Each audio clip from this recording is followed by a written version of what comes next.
Gambling disorder. So this is in. This is in the DSM-5 under the use disorder category. And if I think about gambling, if we look at the evolution over time, these are the states with legalized gambling in 1963. Nevada, that's it. If you look in 2000, you've got casino gambling, other gambling, and then no legal gambling. And now we have things like daily fantasy sports. This is from the DraftKings website. They want you to know, game responsibly, and if you're in these states, you can do it. And also, the Supreme Court just recently had a ruling that basically increased access to legalized sports betting. So that's going to increase. These are the states with legalized lotteries.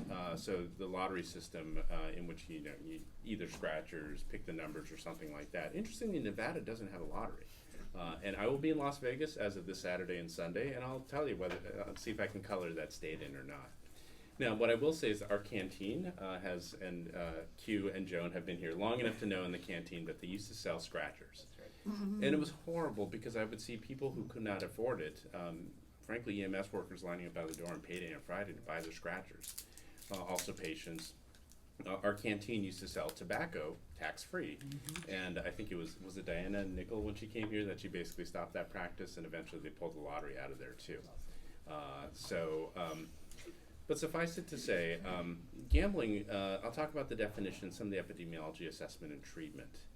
But fundamentally what gambling comes down to is placing money on some event. Something happens that has the possibility of resulting in some advantage.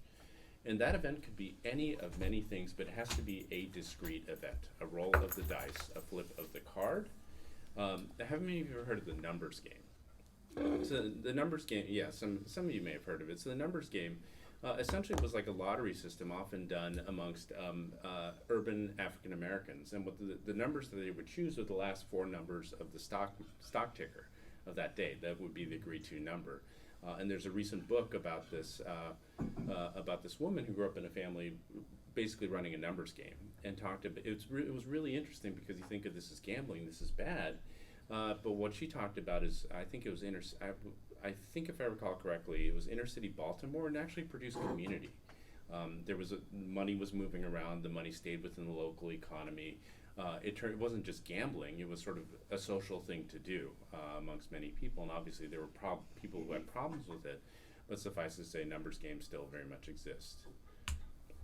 So gambling, cards, dice, slot machines, the list goes on, scratchers, lottery tickets, high risk stocks and commodities, internet, and I just had to add daily fantasy sports. Are there other types of gambling that people can think of?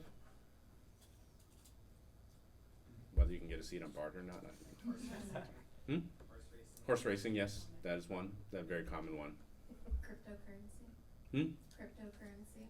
Ah, that's an interesting one. Cryptocurrency, is this gambling or is there really some there to it? I don't know. And I will say I do have some cryptocurrency for kind of giggles based upon recommendations of friends with way too much money. I myself have not made that much money.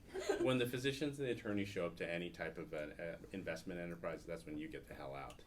And one of my patients, who frankly has a crypto addiction, he does crypto way too much, and it's all about impulse, stress reactivity. Anytime his bank account goes low, he basically jumps into crypto and starts doing high frequency trading to sort of make up his money. And so it's very much a gambling type paradigm with him. But suffice it to say, what he told me is like, all right, if you look at Bitcoin, every time that Donald Trump and Kim Jong-un would get in a pissing match, Bitcoin would skyrocket. And I said, no. So I looked at it. He was correct. Every time that Kim Jong-un and Donald Trump would get into it, crypto went up.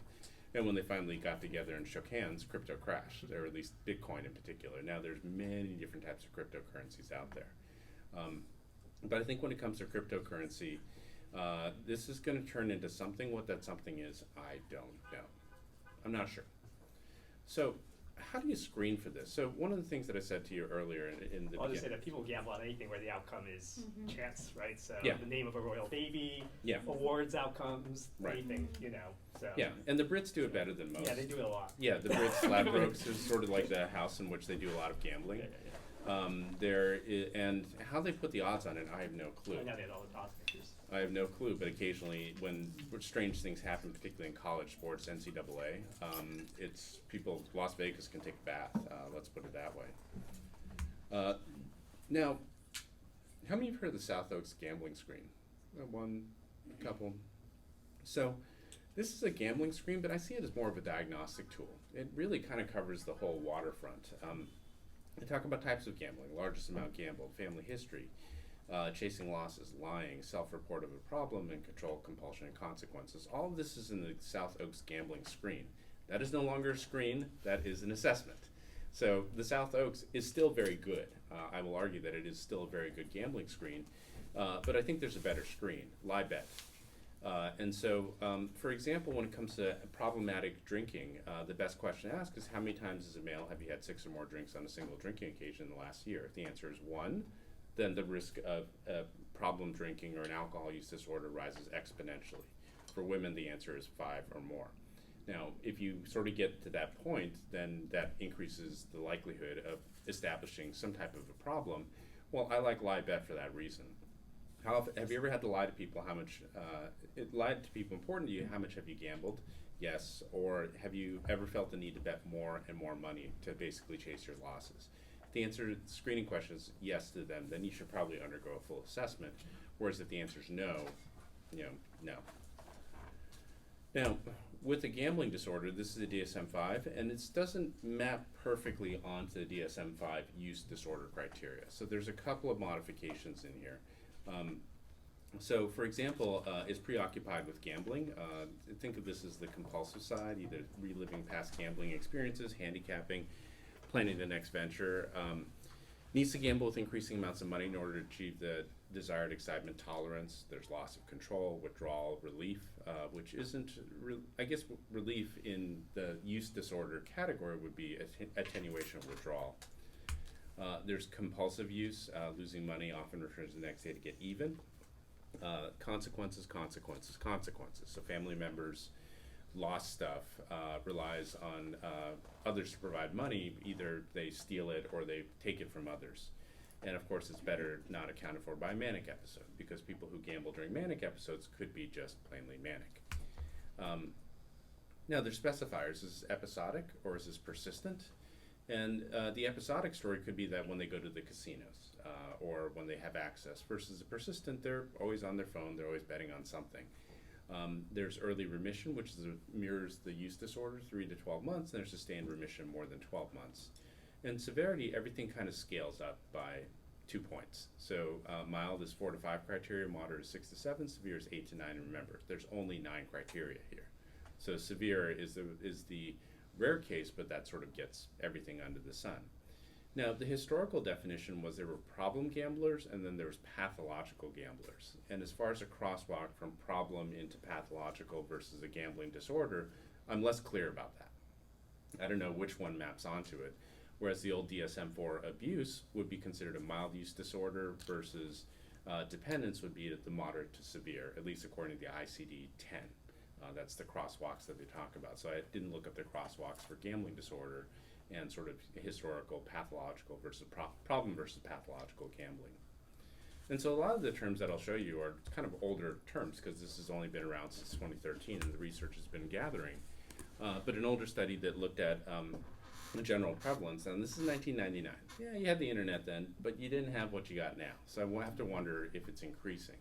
But it's about 2% are pathological gamblers, 3.8% are problem gamblers, whereas the majority are non-problem gamblers, either meaning that they don't gamble or they gamble responsibly.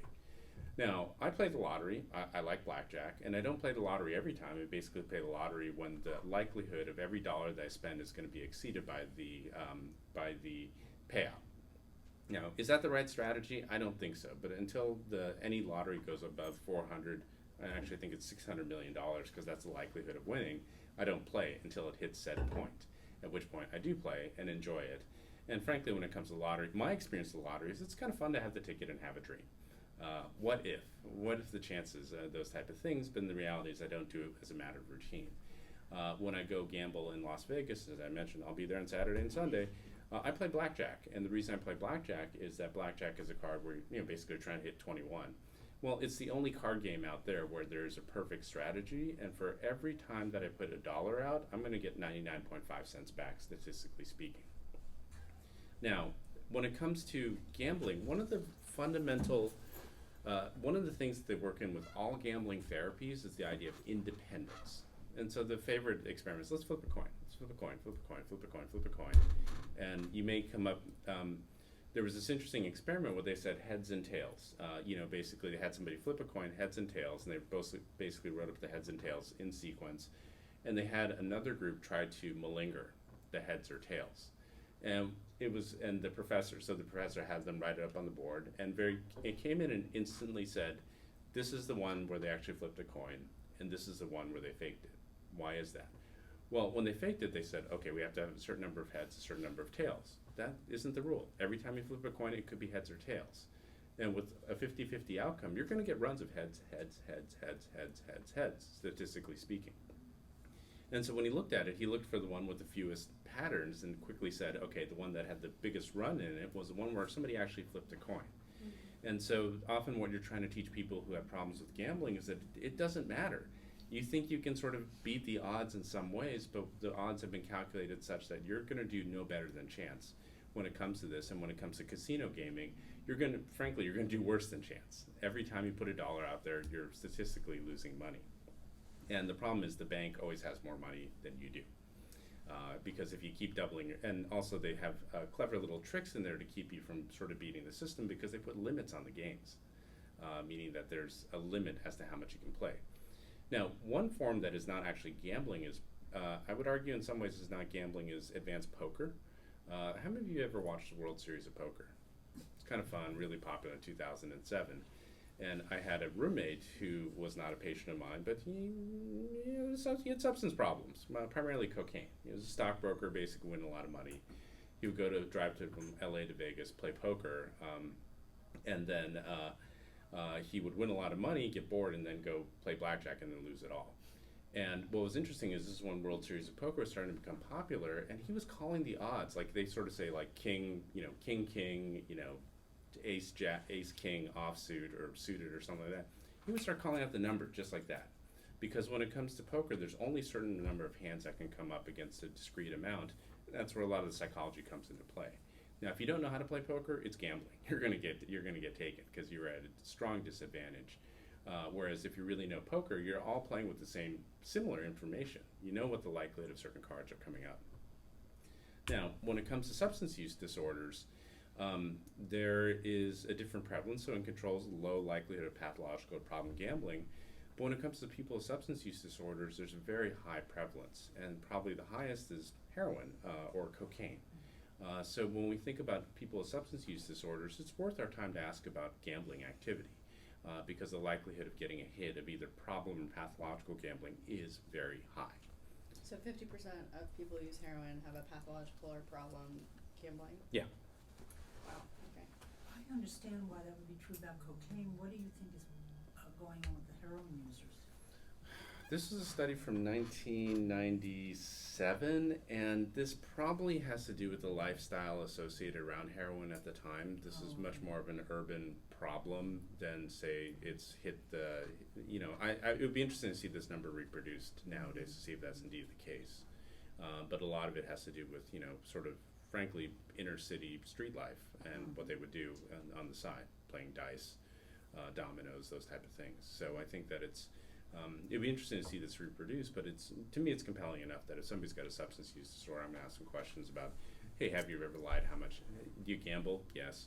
Have you ever lied how much you gambled? Have you ever escalated your bets to kind of chase your losses? That's where I would go next.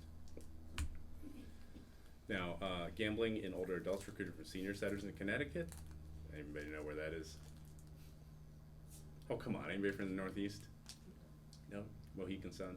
Foxwoods? Yeah. Well, anyways, I actually went on one of those gambling junkets with my in-laws at one point, and suffice it to say, they do take care of the older adults. But they looked at the older adults from senior centers who were, frankly, bussed to these casinos, and they found higher rates. About 4.5% had pathological, 7% had problem gambling, but the number of recreational gamblers in this, admittedly, this was very much a creamed study. These are the people who are being bussed to the casinos, and versus 8% were non-gamblers. So, one of the interesting things about the gaming industry that they like to be called, not the gambling industry, it's the gaming industry. Any of you remember Carl Williams, the psychologist? He was here as part of Yes. that and did a lot of consultation with the casinos. Yes. I took a couple of car rides from the East Bay over to San Francisco. He lived over in Rockridge, and we wanted to get in the carpool lane. And we talked about his experiences with the casinos. And the casinos, they want to take your money, but they don't want to break you. They don't like the pathological gamblers because they would rather have a large population of people who lose money and come back versus the people with real problems. They would really try to get them help. And if you ever walk into a casino, by law, I don't know if it's federal or state law, they have to put up a sign that says if you have a problem, call 1-800-GAMBLER. And where do they put that sign? Next to the ATM. You laugh, but that's where they put it. I mean, I guess it makes sense. Now, they looked at internet gamblers. Again, this is a 2000 study, so it's an older study. The people who have gambled on the internet, and this is in the days, but kind of not great connections, not a lot of sites, but they found that people who do gamble on the internet have a lot more problems as compared to the people who have not gambled on the internet. Again, we need to reproduce this over time, given the access of daily fantasy sports. And one of my best friends from high school, he likes gambling on various things. And as far as I can tell, he doesn't have a problem with it. But it's, we're always talking back and forth. We're talking trash about the latest golf tournament, who his bets are, and things like that. And it's just kind of fun. So remember, not all gambling is bad. Gambling may have its intended purpose, which is entertainment more than anything else. I like how these look like chips. Yes. Are they $5 chips? As far as the treatments for pathological gambling, self-help, there's inpatient type treatments, pharmacotherapy, marital family therapy, psychoanalytic, CBT, and brief treatments. And one thing to remember about treatment for gambling is that a little treatment goes a long way. Whatever it is that you're doing, if you're talking about it, it goes a long way. In some ways, it's kind of akin to smoking cessation. The most powerful smoking cessation intervention you can possibly do is spend 5 minutes talking to your patient about smoking. It doesn't have to be motivational interviewing. It could be, this is bad for your health. And that by itself increases the likelihood of quitting by 50%. Now, with medications, with more structured treatment, those type of things, you can continue to increase the likelihood that somebody's going to stop. But suffice it to say, all you have to do is spend a little bit of time, and it really goes a long way. And the other thing I should say about gambling, people with gambling problems, many states have set up sort of state-level gambling intervention type programs. The number 1-800-GAMBLER is a sort of a kind of a CBT self-help type of thing. And of course, there's Gamblers Anonymous, which I'll talk about next. There's over 1,000 chapters in the United States to provide social support, financial advice. But if you look at an older study looking at efficacy, attrition rates are high and absolute abstinence itself is low. But people do seem to benefit. And I think that's also the same is true of Alcoholics Anonymous. If you send 100 people to AA, the number needed to treat, I think, is 20 or something like that. Basically, 5 to 6% of people go to AA, really stick with it. But if I think about the 5 to 6% who stick with AA or 12-step, they tend to have fairly remarkable results. And so as an intervention, one of the ways that I think about it is like, what's the right intervention for this person? When it comes to gambling, virtually every intervention does something. You don't really have to tune it. It's not a treatment matching question. It's a question of asking the question and sort of addressing it as a problem that it is. Now, with cognitive behavioral therapy, there's imaginal desensitization. So imagine you're in the casino, and how do we desensitize to that experience?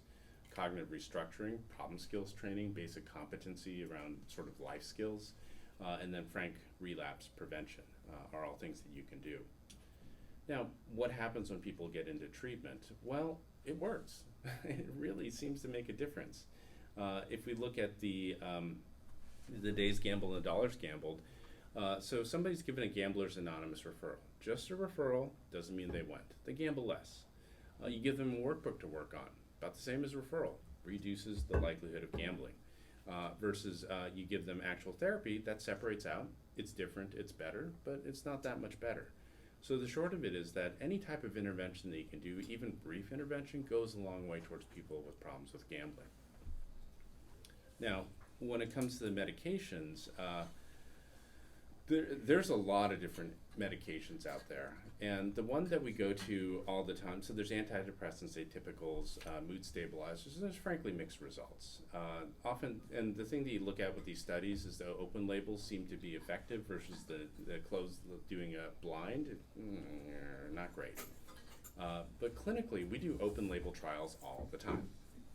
We say, I'm going to give you this Prozac for your gambling problem. People know what they're doing, and you yourself may know that this isn't going to do anything, but that they know that they're taking something for the problem actually has some type of a meaning. That's the story behind naltrexone, oral naltrexone for alcohol. Oral naltrexone for alcohol does work, and it does work to reduce the number of drinking days and the number of return to drinking. Now, having said that, the naltrexone was approved based upon 2 studies, and then the VA said, this is perfect. We're going to take this and we're going to promulgate it everywhere because naltrexone actually works. So they did a VA study, and what they found in the VA study is naltrexone was no better than placebo in the VA study itself.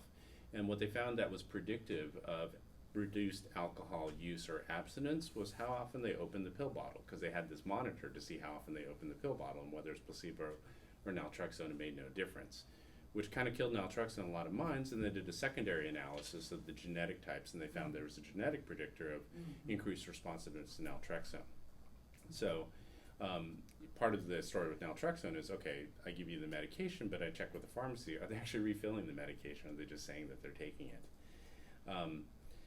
There's opioid antagonists, specifically naltrexone, and they found it's rather significant improvement compared to placebo. So they used a blind, but the doses were extremely high, 188 milligrams, almost 200 milligrams a day.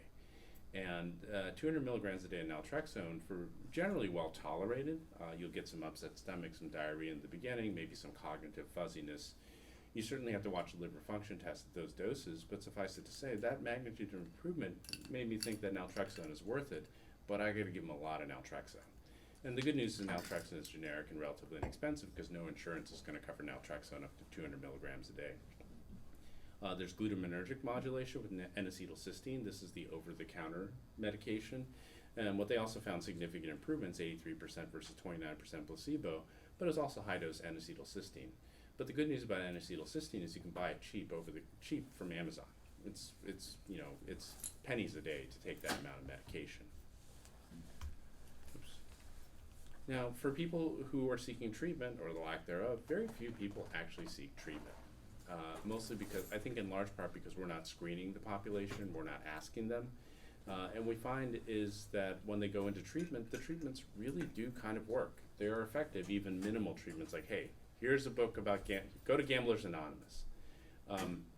We see spontaneous remission in about a third without formal treatment. People just stop. They realize that, look, I don't want to do this anymore, and they just kind of stop. And there's the National Center for Problem Gambling, which is, I think it's a national nonprofit. I really like that website. It's got a lot of good information about gambling, but there's a sort of a treatment referral finder. So it's kind of like the SAMHSA website for gambling. So if you have somebody who has a problem and you're kind of at a loss of what to do, send them to that website. So in summary, most people who are non-problematic, they're not likely to come in, so we want to screen and intervene. And recently, the Centers for Disease Control actually recommended universal screening for substance use in all adults. I mean, that's a big change. And with brief interventions, they seem to be effective in reducing non-pathological gambling. CBT seems to help. And of course, the last point was the medication point, because this is an older talk that I've sort of pulled out, but the medications certainly would be worth considering the scope of the problem before us. So with that, I'll stop and see what questions there are about gambling. And I realize we have some time left, and so I can just, I can riff on other things too. Yes? What are your thoughts about using a screener for gambling disorder prior to initiating contingency management? Ooh, that's a good one. I have not heard of contingency management for gambling. So for those of you who don't know what you mean before it's you, like right. it would be a risk to put an individual with gambling disorder into a contingency management. or would it be a benefit? Would it be a benefit because people who are gamblers and respond uniquely to that, they'd be more incentivized to stick with the plan? Yeah, I guess it depends on which addictive disorder is more salient or more Right. like damaging for their. Yeah, so contingency management, what contingency management is, it's like gambling, but the outcome is your abstinence from substances. And so with contingency management, mostly what it is that typically you're tested at least twice a week, sometimes more frequently. For every negative urine drug screen, you get a pull from a fishbowl. And the fishbowl, I think it's, is it 1,000 opportunity? Yeah, you're nodding your head. And the monetary award can be anything from a good job all the way up to, I think, roughly $100 in value, and I don't know if they've changed that. And the $100 ticket, I think there's only one or two of those within any fishbowl.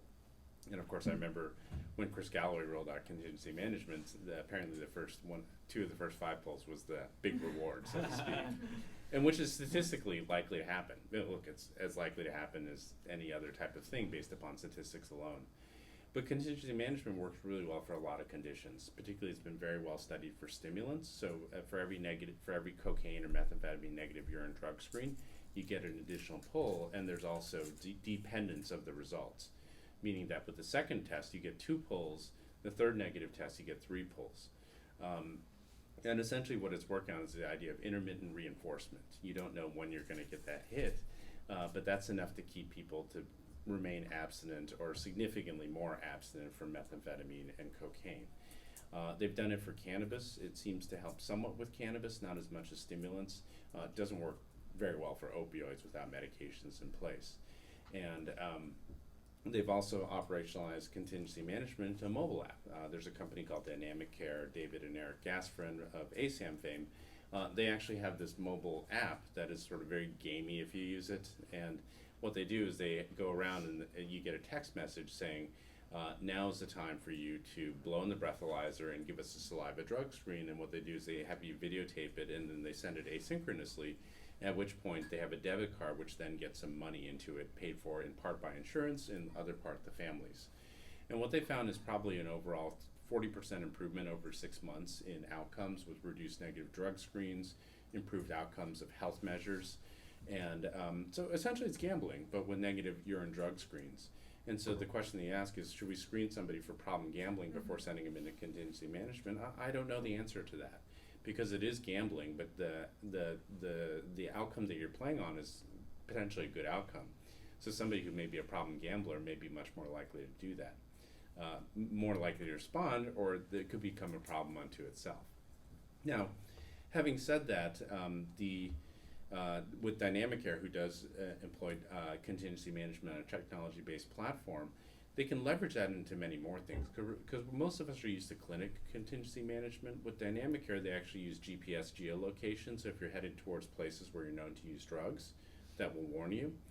They actually paid a bunch of people who suffered from addiction, like, all right, try to beat the system. Teach us how you would use this money in an illicit or nefarious way. So these were people who were either addicted or using drugs, and so they would go to gas stations. So it doesn't work at gas stations. It doesn't work because what they would do is that they would offer to buy gas for other people and get paid back in cash. So it doesn't work at gas stations. It doesn't work for alcohol or tobacco purchases. And alcohol and tobacco purchases, sometimes you can tell, sometimes you can't tell. Mom and pop shops, you're not quite sure, versus the major supermarkets that can flag that. Anything that accepts EBT, electronic benefits, basically food stamps, will not allow you to buy. Essentially, they create a food stamp type program as to what you can actually spend the money on. The other interesting thing that they found is that there's 3 refusals, 3 declined transactions. They found the likelihood of relapse within 2 weeks was almost 80%. So 3 consecutive swipes that didn't work because they're trying to buy the wrong thing, then they'd start getting a text message from one of the health coaches saying, hey, what's going on? How are you doing? And then they would do a relapse prevention exercise right then and there. Let's put it this way, technology and addiction treatment is really blossoming as to what it is that we can do. I mean, hell, if I can look at one pair of shoes that follows me all around the internet, why can't we work with somebody on a technology-based platform and still manage their addiction? For example, Facebook knows who's using heroin. Facebook knows very well who's using heroin based upon their likes, and the things that I like probably makes it look like I'm using heroin. I've been offered treatment by Facebook because I do a lot of harm reduction related stuff, safe injection facilities, needle exchanges. I do a lot of that material support for them. But Facebook has an algorithm. They know who's using. Google has this algorithm too. And the problem that they're dealing with is, okay, we know this, but what do we do with this information? How do we get the person into treatment or sort of intervene in some type of way? So That's those. also a Black Mirror episode. Hmm? That's also like a Black Mirror episode. That's a Black Mirror episode, yeah. Black Mirror is like where all the dystopian fantasies come true, but yet you think it could happen. Yeah. Other stuff. General. So, which one of you are the fellows?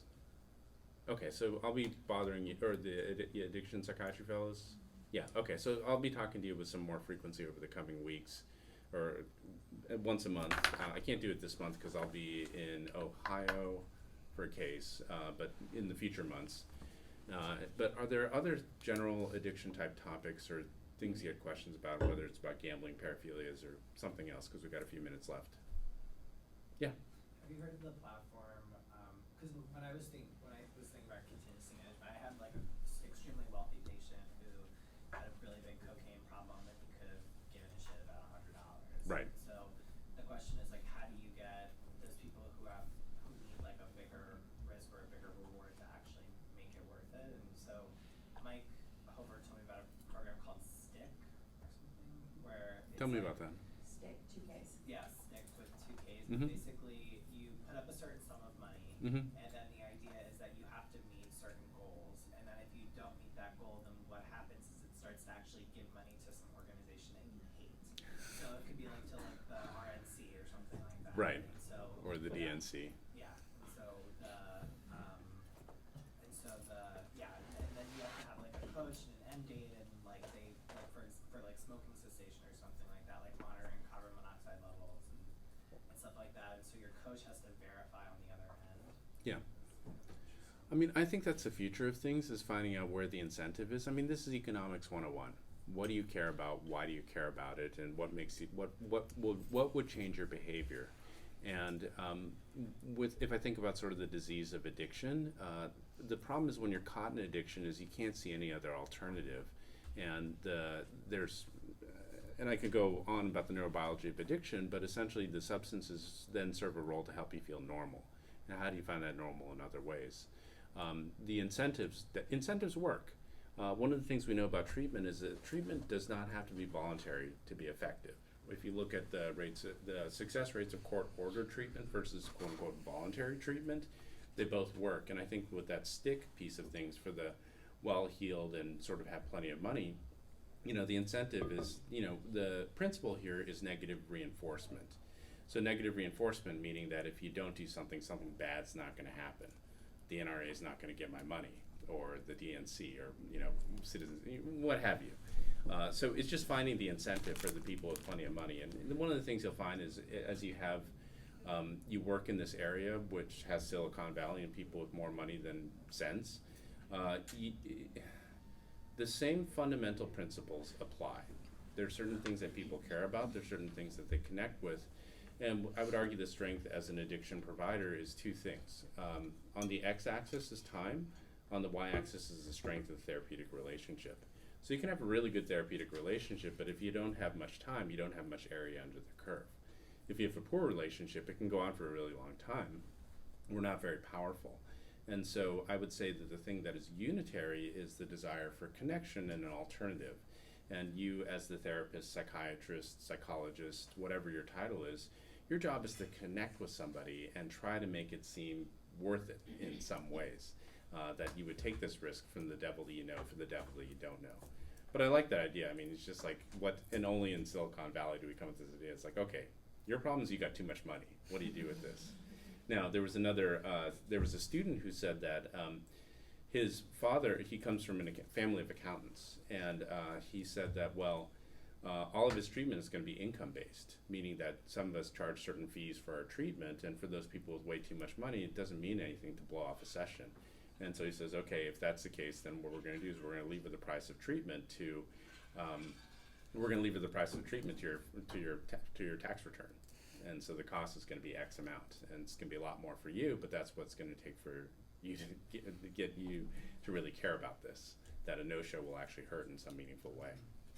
There's also a study on smoking cessation looking specifically at quit rates for usual medical care, but then also comparing giving people a certain amount for incentives, which incentives are different than contingency management, but you brought up incentives.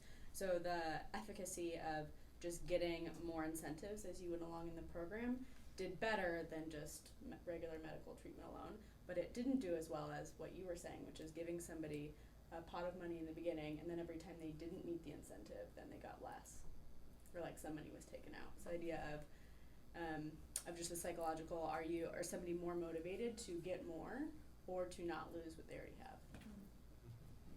Yeah, because I remember, was it a Stephen King thing about smoking? And if somebody smoked, then somebody would, James Wood was the actor, and like if he smoked, then his daughter would get killed or something like that. And it was a Stephen King type thing, but it was essentially that. It's like you do this, something bad's going to happen. Mm-hmm.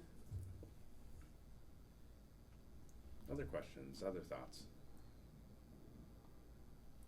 Yeah, because I mean, the longer I'm in this industry, the thing I realize is that just therapy alone is not enough. Medications alone is not enough. You got to figure out fundamentally, what does somebody care about? And really, the building of the alliance is, I think, really, really important. And if I think, especially in my private practice, the number one priority when I initially see somebody, it's not the right diagnosis. It ain't the right medication. It's getting them to agree to get another appointment with me. Because the modal number of visits in therapy is still 1. People see a therapist, I don't like you. Go find somebody else. And that's the piece where, I'm frank with them and say, look, what am I going to have to say to you? Sometimes I'll say to them, especially the 20-something-year-old whose parents are paying for the treatment, like, look, you don't want to be here? I want to be here. I find this kind of interesting, but what's it going to do to have you come back? And I ask them plainly that, and they will tell me, like, look, so my parents are keeping a roof over my head. Okay, well, we can start with that. And so really trying to join with them as to what's going to make the difference and keep them connected. And that's where, have they talked about safe injection facilities, safe consumption sites? So that you've already had that talk? Okay. Some of us are familiar, some of us probably aren't. Yeah, so for example, say one of the things, there's a piece of legislation which I've been testifying on behalf for the last 4 years now that it's been up there. I've been the witness on behalf of the Drug Policy Alliance, and the idea behind safe consumption spaces is that you inject drugs under medical supervision. And just like contingency management, it does not pass the sniff test. Wait, I'm paying you to stay away from methamphetamine? How am I going to do that? And I'm going to let you use drugs in a medically supervised setting? Oh, no, we're not going to do that. But if you actually look at the data itself, it's remarkable. 30% of patients access treatment per year that engage in safe injection facilities. HIV, hepatitis C rates drop substantially. There have been millions of injections in safe consumption spaces, mostly safe injection facilities across the world, and there's not been a single overdose, a single fatality. And so it's one of those things that works really well, just like needle exchange, such as harm reduction in all of its forms, but people just don't go for that because it just doesn't pass the sniff test. And I will tell you, starting here as a physician in 2004, I wouldn't have gone for a safe injection facility. Oh, we're allowing them to do what they're going to do. But as I look at the evidence and I look at the data over time, I realize, like, wow, what we're doing ain't working for this group of patients. The other thing that also works really well, too, is heroin maintenance treatment, diacetylmorphine or hydromorphone maintenance. So essentially allow people to inject repeatedly. They can come in multiple times a day.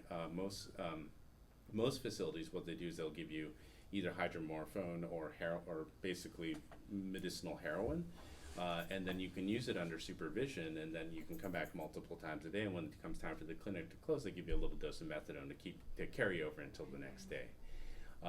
Remarkably good results. People stop getting in trouble, they stop stealing, they don't get HIV, hepatitis C, they become productive members of society. And the people who are enrolled in those regimens are typically people who have failed multiple times of methadone, buprenorphine, abstinence-based programs. So it goes back to the theme of we really need to connect with what it is that the person wants.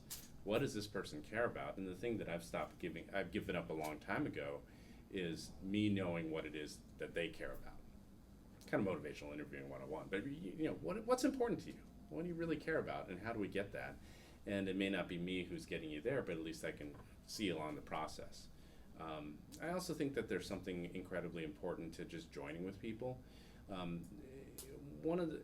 In the opioid treatment program, we had some incredibly sick patients, patients who never recovered, patients who eventually died. And one of the things that you'll remember as you work within the VA or your various practice settings, you'll see some very sick people. And if there's one thing that we can do as humans on behalf of another human is to bear bear witness to their experience, be there with them, even if there's no hope of them getting better. Because for the ones that you have no hope, you can be surprised. But for those who cannot get better, at least they'll know there was somebody with them during that process. And a lot of this perspective comes from working with patients who are very sick, very severely medically, mentally, all kinds of problems in their life. The other piece of it too, which I think is a history that's getting lost, is the HIV in San Francisco. And I caught the tail end of it. I started my residency in 1999. And so this was after, the initial trip, the cocktail regimens came out. And I remember the Bay Area Reporter saying, this headline, no obituaries. They realized for the first time since the thing was published in the HIV crisis, there was no obituaries submitted, and this was some circa 2000 is when the headline came out. And there's a great documentary that came out about the HIV/AIDS ward, 5C, in San Francisco General, and I urge you all to watch that because that's a part of San Francisco history. The thing that was HIV in the 1980s and the 1990s. So really, there's a lot of things that we can do, and if you think abstinence is the only goal, you're really missing the target. Abstinence is part of the goal, but it may take a long time to get there, and sometimes people may never get there. But the question is, when we're doing this type of treatment, what's really going to make a difference in a person's lives now in sort of preventing bad things from happening later on, bad things from happening now, and offering the opportunity to think that, hey, I think you can do better in some ways. I believe in you. What was the name of that documentary? 5C? I think it's 5C. You can look it up. Look up San Francisco General HIV documentary, and they'll show you what that is. It's there. It just came out. I think it's available on Netflix now. All right. Well, I'll wrap it up with that. Thank you, everybody, Great, thank and you. I'll see some of you later. Thank you. That was great.